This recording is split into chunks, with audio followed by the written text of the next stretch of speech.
We have all been made aware of our identity and our differences, which I believe can be good, as it reminds us of our individuality. We were born alone. We will die alone. And there is no reason we should live our lives under terms outside of our own. But when differences in nationality are used to determine which people have more of a right to see the world, a systemic abuse of moral authority occurs. As an African, I believe an injustice occurs on two fronts towards Africans. The first, when the world imposes strict travel restrictions on us. The second, and perhaps more disturbing, when Africans impose similarly strict travel restrictions on other Africans. This injustice, the latter more so than the former, challenges the idea of freedom or lack thereof. A conflict I realized at age 10 was not uniquely my struggle. I cannot speak for all Africans, but I believe many of us associate feelings of frustration and even desperation with travel and immigration. Let me take you back to 1997. I'm 10 years old. It is a late August afternoon at Gatwick Airport. I bump into my two best friends who, like myself, are connecting through London to Lagos. Our parents have left us to huddle together, and we are excited to demand adjacent seats on the plane. There is a familiar Nigerian energy as we approach the aircraft, which makes the menacing thought of going back to elementary school much easier to bear. As we approach the aircraft, I glance behind me and lock eyes with a 30-something-year-old Nigerian man. He smiles at me and I smile back. But before the air hostess has a chance to direct me to my seat, the air is suddenly interrupted with screams from behind. "Blood of Jesus!" a woman cries. My friend's mother quickly pulls my friends and I to the side. And as I look up, I see the same Nigerian man I locked eyes with being escorted from the aircraft with a curtain of blood descending from a gash on his forehead. His casual smile remains, and as he wipes the crimson cascade from his face in the same way an athlete dismisses sweat from skin, I see the tiny blade he holds delicately between his fingers. That this man felt compelled to inflict bodily harm on himself as a way of avoiding being brought back to Africa is unfortunately commonplace with migrants who fear deportation. It sounds unbelievable, but it is true. I have another story for you, and in this one, I'm the main character. The year is 2014. I fly into Entebbe Airport in Uganda. I'm flying because it's my friend Grace's birthday, and she's turning 30. It's going to be great. The first time I visited Uganda, I was escorted through immigration by Grace's family security. But this time, I go at it alone, no guided service. I'm asked to stand in a queue that I believe is quite long.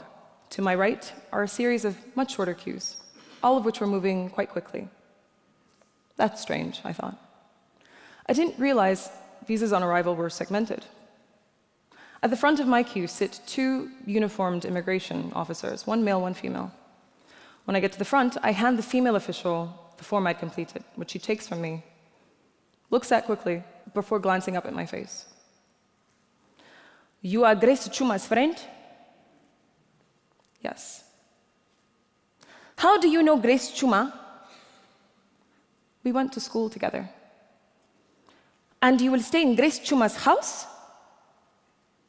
"Yes." "What else are you doing in Uganda?" "Well, after Grace's birthday, I will go back to London, where I live."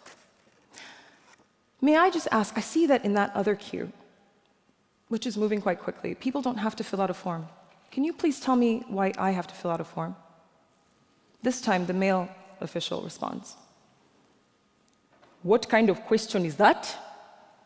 And she echoes, "Silly woman, who are you to question us? Just take your things and go." I smile, but I can't help but feel hurt. More hurt than I felt by the European immigration officers who take an extra 10 minutes to look at every single stamp in my passport, including during this trip to Berlin. More hurt than I felt by the Singaporean official who took me into a secluded room and proceeded to interrogate me harshly for 15 minutes with 3 military officials before locking me in that room for another 15 minutes without an explanation. This sting felt particularly unique, as it came from people who looked just like me. Both examples, the man in 1997 and me with the Ugandan officials, illustrate a sense of displacement, which I believe is the result of African countries not being sufficiently accommodating of Africans. I've lived on 3 continents. I've visited over 50 countries. And I have seen how the treatment of certain passports gives agency to a politically correct form of discrimination. So how did we get here? How did we get to the point where a majority of immigration officers across continents, including Africa, feel it is okay to treat people from my continent like second-class citizens of the world? Let's briefly look at Africa's modern history. After decolonization, African countries, for the most part, remained tethered to their colonialists. Nigeria to the UK, Angola to Portugal, Senegal to France. As a result, we collectively developed a fragmented sense of identity, considering our paths to Europe and the US before any connection to a neighboring country. Following the 60s, minimal intra-African trade occurred. But while African markets remained virtually sealed from one another, a vibrant channel of trade flourished between Africa and the Western world. This is the legacy of 20th century Africa, which still dictates our way of life today. Today, I reside in London, a city whose multicultural identity I cherish, still, hopefully. And as is common with most Londoners, traveling the world is one of my greatest passions. Unfortunately, because I'm Nigerian, I'm subject to travel restrictions which make it difficult for me to see some of the countries that most fascinate me. Ranked number 89 on the Global Passport Index, actually it's 82 now, I checked this morning, Nigeria sits in the company of Kosovo, Libya, and Pakistan as one of the countries facing the toughest travel restrictions. While my friend Asako from Japan can travel visa-free to Buenos Aires, I must submit my passport to the Argentinian consulate 4 months in advance and pay a visa application fee, which feels like a tax. But just think about that for a second. Think about giving up your travel document for 4 months and how inconvenient it would be for your life. You would essentially imprison yourself in that country, wherever you're applying from, for that period of time until a decision has been made. And that decision is not a guaranteed yes. Prior to my trip to Sri Lanka in April of 2015, my supporting documents included a personal bank statement, a company bank statement, a proof of address, an invitation letter written from a friend of a friend in Sri Lanka, and a letter from my doctor confirming that I do not have Ebola, even though I hadn't visited a West African country in 6 months prior to the outbreak. Despite the obstacles, I always comply and submit whatever is asked of me. Why? Because I feel I have as much of a right to see and discover this planet as any other person. Unfortunately, Africans still face restrictions in traveling their own continent. A Somali citizen cannot travel to a single African country without a visa. US and UK citizens can travel to about 36, 35 African countries either visa-free or with visas on arrival. That Africans seem more tolerant to Westerners than they are to other Africans reflects a troubling bias, one that feeds the business pursuits and wanderlusts of Europeans and Americans, while starving Africans of their own right to see their own continent. Let me give you a few more examples. For a Senegalese woman to travel to South Africa, she needs a visa, which might take 2 to 4 weeks to process. For a Nigerian man to travel from Nigeria to Cape Verde, both of which are countries in the same economic community, at a similar distance as Madrid is to Hamburg, his total trip time will take 22 hours. He will begin in Lagos and then fly to Casablanca, before flying down to Bissau and finally to Cape Verde. So what does the ridiculous nature of this journey show? Well, it demonstrates how a lack of infrastructural connectivity complements our lack of knowledge of one another.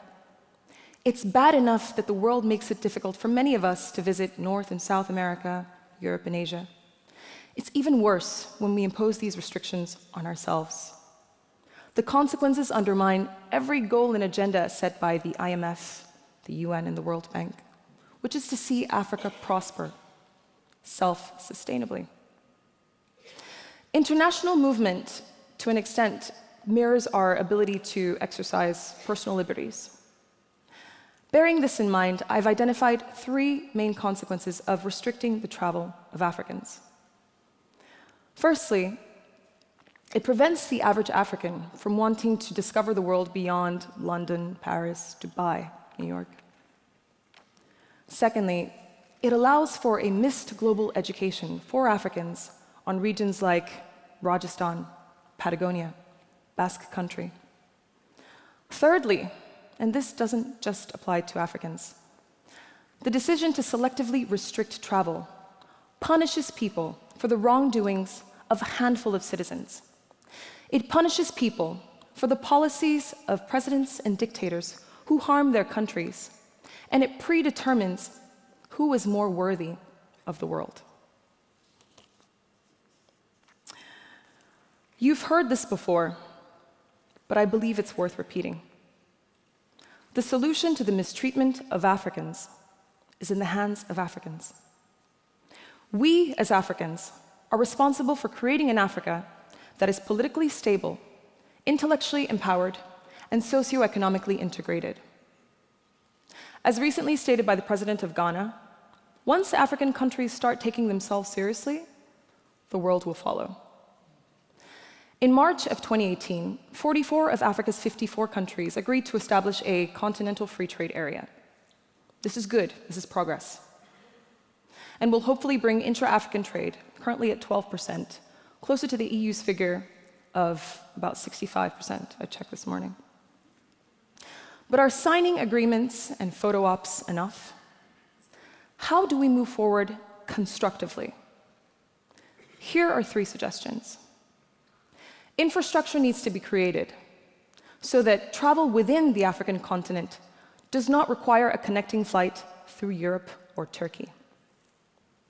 African states need to have a thorough understanding of their industries so that trade with other African countries is meaningful, and so that business and bilateral agreements with the Chinese or the Americans actually benefits both parties. Finally, there needs to be a re-education on Africa and on Africans for Africans, culturally, historically, and economically.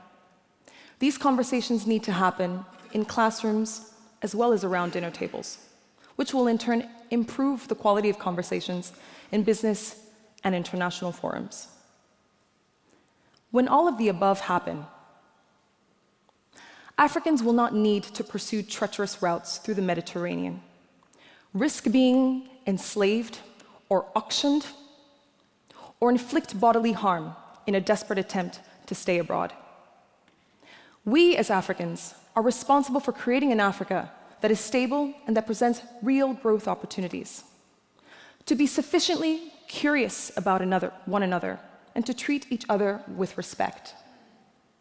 To realize that if an American citizen can travel visa-free to South Africa, then a citizen of Niger should be allowed the same right.